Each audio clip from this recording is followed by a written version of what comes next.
There's a lot of bands I love, but I can see through their bullshit facade, and they do it because it's showbiz and it makes good headlines or whatever. Iron Maiden don't go after headlines. The headlines go after them. The values that they stand for are kind of as important as the music. Down to earth. They've always been that way, you know? And I can't think, I mean, I love the Blaze Bayley era, you know? I mean, everything about them has always been good.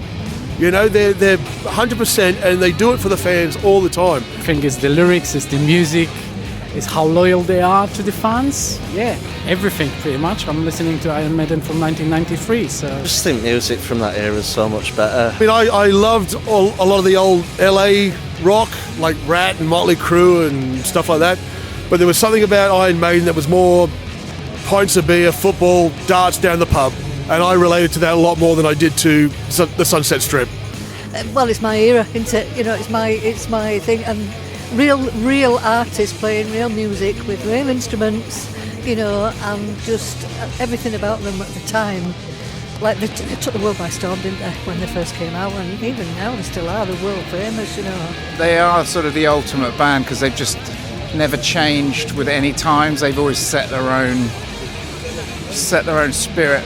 They've always remained true to everything they've done, their songs, their fans, what they put out, their shows, and the individual members of the band and what they represent and how they sort of look after their fans. And I've sort of loved Iron Maiden since they were the sort of first band I got into when I was about 7 years old. And so it's just been a lifetime, really. For me, it all started, a mate of mine showed me the Rockin' Rio DVD in like 2002 or 3, something like that.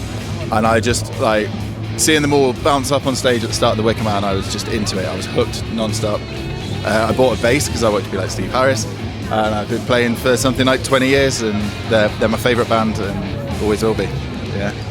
I think they are just unique. I can't think of many other bands, like I said, that have like not refused to change, but refused to bow down to any trends ever, or change. You know, even their sort of musical style is just like evolved in their own way. Why they have a longevity? Consistency, creativity, awesomeness. I don't know. It's just like, it's very rare in my world with that type of integrity and commitment.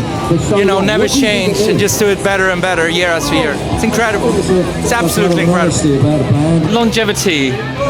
Yeah, Iron Maiden is a band that's endured, 4 or 5 decades of brilliant music, always been outsiders music, never compromised on the sound or the aesthetic, had some, you know, whilst lineup changes, you know, that's just a fact of life for any band that exists for more than 20 years. It's just what happens. But they've endured that by never sort of straying from the manifesto, always being the sound of the outsider.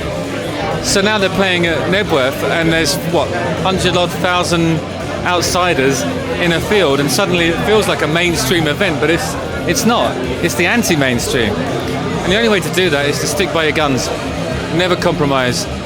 Only music this good lasts that long. The classics out there, they go for the ages. I'm sure they'll be getting listened to in 50 years' time as well. Definitely. One thing AI can't do is this. That's the reality. And I think that's why they'll endure for another 50 years. Up the irons, everyone.